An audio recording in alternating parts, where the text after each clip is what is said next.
Olá, eu sou a Márcia Tozin, psicóloga, idealizadora da criação neurocompatível, e eu estou aqui para falar para vocês o que está por trás das intervenções comportamentais feitas sobre o sono dos bebês. O treinamento de sono de bebês é considerado por muitos especialistas uma anomalia do século XXI e ganha cada vez mais espaço nas redes por causa das mídias sociais. Em 99% da história da humanidade, os bebês foram criados dormindo com as mães, sendo atendidos diariamente sobre livre demanda na amamentação e sendo carregados 24 horas por dia até fazerem 4 a 7 anos de idade, onde eles começavam a caminhar para a independência. Ninguém deixaria um bebê dormindo à própria sorte no meio da selva, porque isso poderia chamar predadores e matar toda a tribo. Ou seja, o choro do bebê é sempre para ser acalentado, diminuído e atendido. Ao contrário do que muitos pensam, os nossos ancestrais não eram violentos. Estudos antropológicos mostram que caçadores-coletores tratavam os filhos com dignidade e respeito. Era muito baixo o tanto de agressividade e violência que se percebia nessa época. Esses estudos estão relacionados com tribos que até hoje estão presentes no mundo e que ainda mantêm os mesmos traços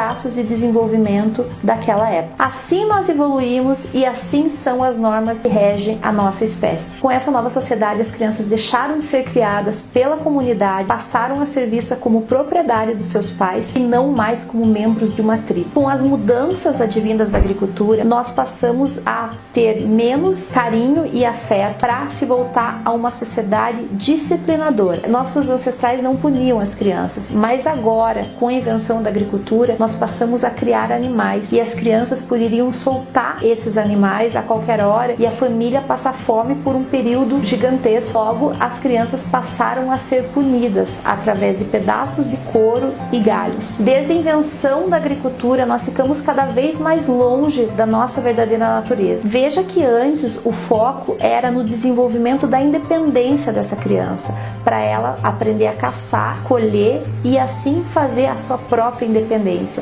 Hoje o foco era na disciplina, precisava se disciplinar as crianças e assim começou o uso de força. Criar filhos se tornou extremamente estressante, porque antes, quando você tinha uma tribo para olhar uma criança, agora era uma mãe com várias crianças. Logo, com a elevação do estresse materno, com a diminuição de pessoas para olhar essas crianças, se tornou muito difícil para essa mãe e para esse pai não usar essas técnicas disciplinadoras. E assim se constrói uma cultura de obediência. Nessa condição é o berço perfeito para o crescimento dos treinamentos de sono de bebês. Em 1830, os médicos Christoph Hufeland e Adolf Menck passam a estudar o sono infantil e percebem que algumas mudanças podem mudar totalmente a rotina de sono dos bebês. Eles passam a incentivar os pais a não amamentarem mais à noite, não ter tanta pressa para atender a criança, e assim eles passam a estimular os pais a desmamarem os bebês à noite,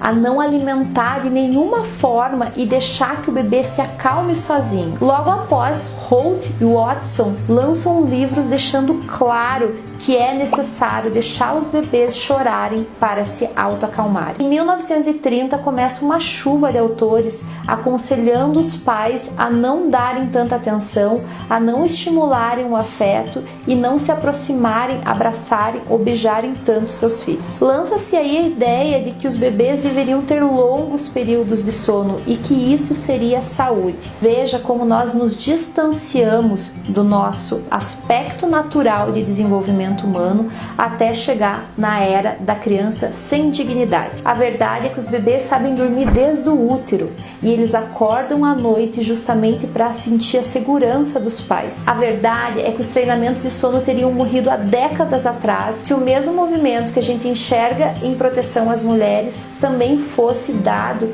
aos direitos das crianças. Se nós ainda legitimamos bater em criança, quem dirá fazer treinamento de sono? As consultorias de sono precisam manipular os pais a não acreditarem no seu instinto. Elas vão interferir ou na amamentação, ou na quantidade de colo, ou na quantidade de afeto, ou em rotinas duras e inflexíveis para fazer com que o bebê durma mais. A verdade é que os bebês não dormem mais, eles prolongam o sono porque eles aprendem que mesmo solicitando os pais, eles não vão ser atendidos. Em psicologia nós chamamos isso de desamparo aprendido, onde o organismo se acostuma com a condição que ele está e assim ele mantém um comportamento mesmo que seja danoso para ele. Diga não aos treinamentos de sono da criança.